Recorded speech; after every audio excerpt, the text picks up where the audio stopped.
Good afternoon, everybody. My name is His Majesty Army Vubemhlope, Dr. Morris Vivian Kok. And next to me is my dear wife, Dr. Kollega Kok, who comes from the Hlubi background. In her case, her great-grandfather comes from the Swahili camp in Swaziland, and her mother hails from the Blangalibalela camp, Kroll.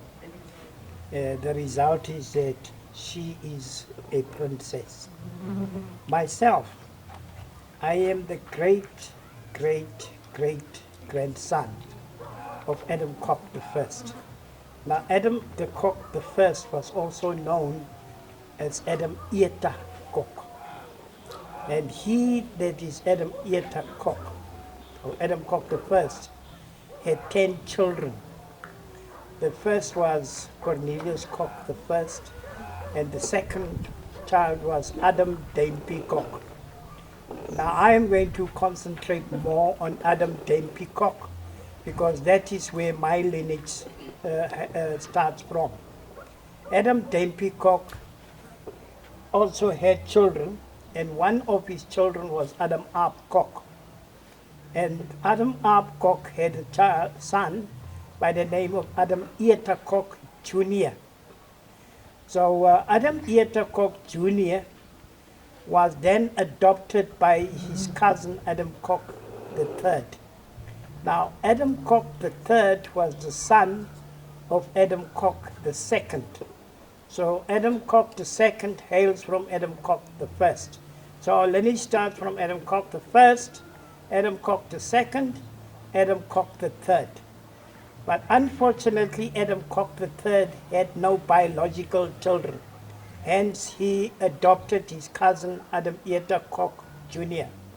So myself, I am now coming from the lineage of Adam Ieta Kok, the adopted son, or the heir apparent of the Griqua nation.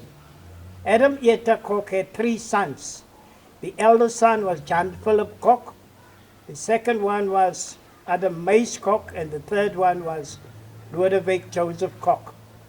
Now, John Philip Kok had 3 sons, and the 3 sons were Adam Matthew Kok, Samuel Daniel Kok, and John Philip Kok Jr. Adam Matthew Kok, the eldest son of John Philip Kok, had no children.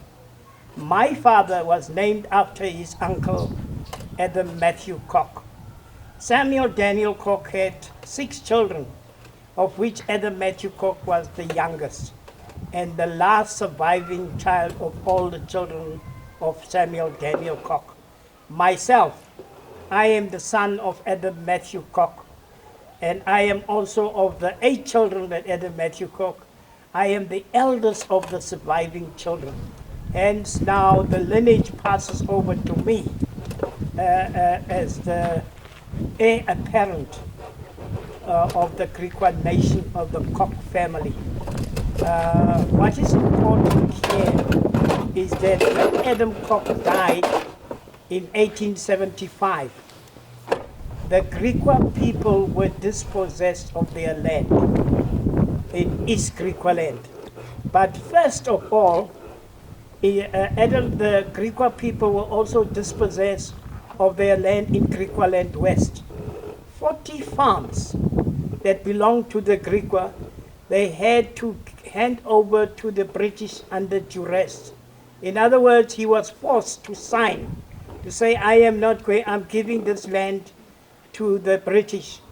And as a result, he then moved across the Drakensberg Mountains to what we call today no man's land. I am here now living in Matatiele, but actually our home is in Kokstad, and that is where we, our forefathers actually were born. But Kokstad is named after Adam Kok III. Kokstad was established by Adam Kok III in 1872. Today we find that the Griqua National Independent Church is the first building that was erected by Adam Kok in Kokstad. Then we will find now that Adam Kok had a palace in Kokstad. Now, many times people ask who lives in a palace. The person who lives in the palace is a king. So Adam Kok III was a king. And his request was, one day when I die, you need to bury me in the left-hand side corner of my property. Now, what is happening today is that where Adam Kok lived, all those places, new buildings were put up on where his palace was. But today we still find the grave of Adam Kok next to the police station in Kokstad. So this grave of Adam Kok, we worked that it is now upgraded to grade 1. So very soon, the National Heritage Sign plaque will be erected on that grave of Adam Kok. And we would like to invite everybody to come to that special occasion.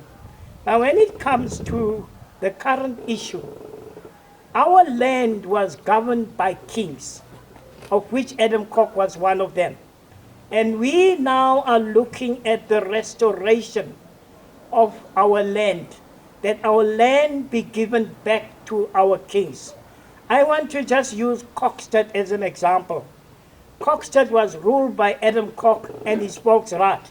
Now Kokstad is ruled by a mayor and councillors, and we would want to see that all the towns where Adam Kok actually administered and where he was the leader, that all those towns will be given back to the king, which is myself, and the royal council, so that we can administer the running of the town.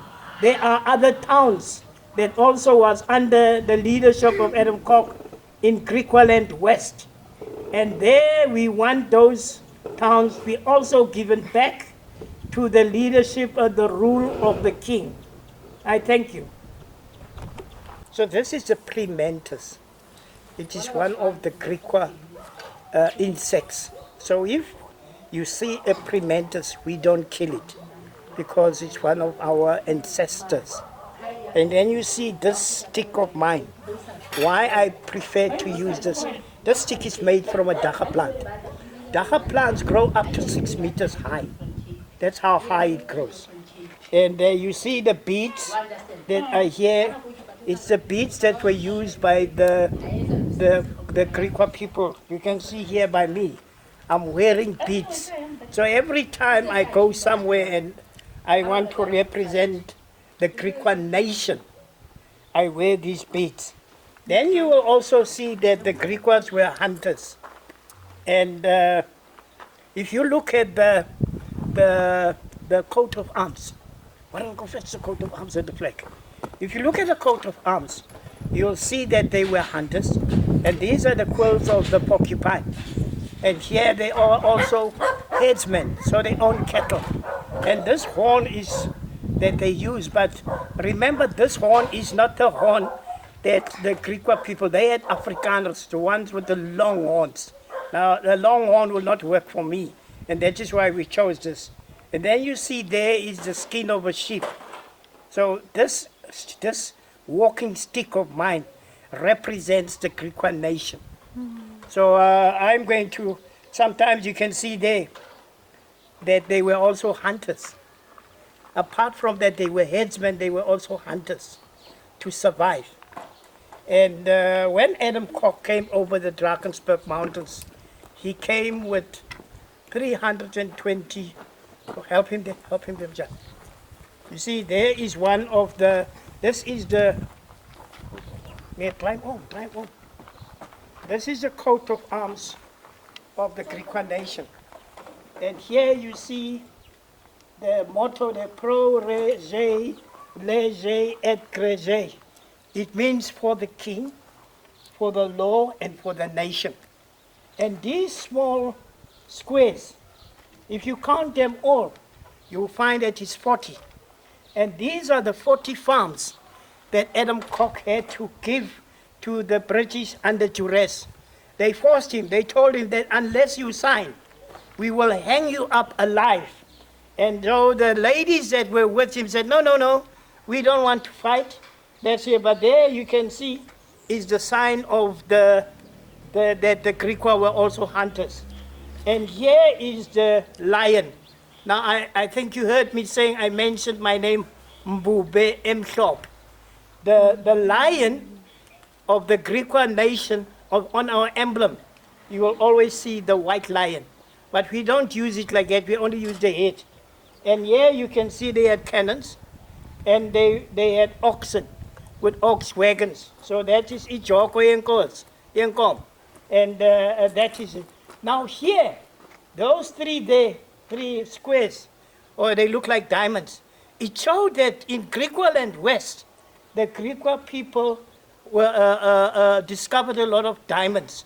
The diamonds in the crown of the Queen of England is the diamonds that came from Jagersfontein, which was discovered by the Griqua people.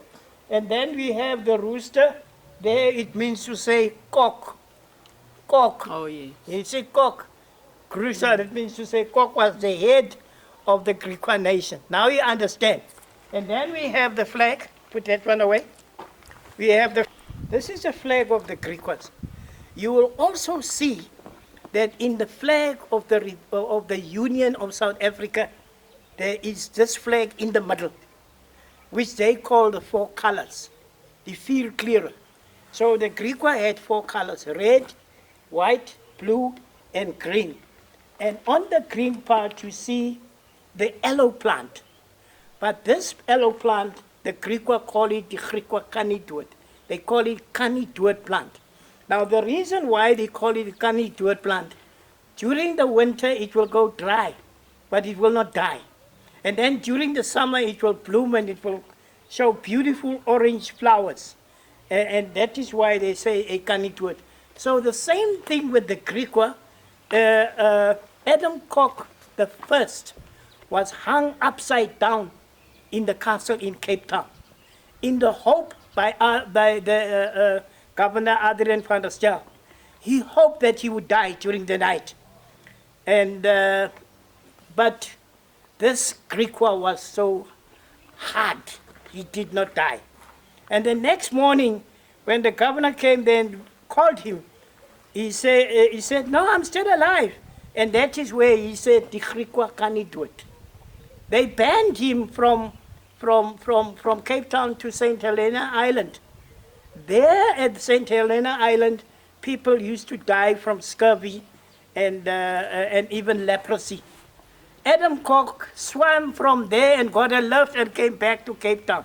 And when he arrived in Cape Town, then the governor ordered a banishment order to say, you must get out. You and your people, you must get out. And so that is where King Kok left Cape Town with 323 ox wagons and 3,500 cattle, apart from the cattle that were drawing the ox wagons. So now each wagon was pulled by 20 oxen. So you can just imagine 323 ox wagons drawn by 20 oxen. It was a lot of cattle. And that is the result. If I can just use it as an example, many people were here in Kokstad, in Matatiel, and the others were already in Kokstad because of the many ox wagons they used.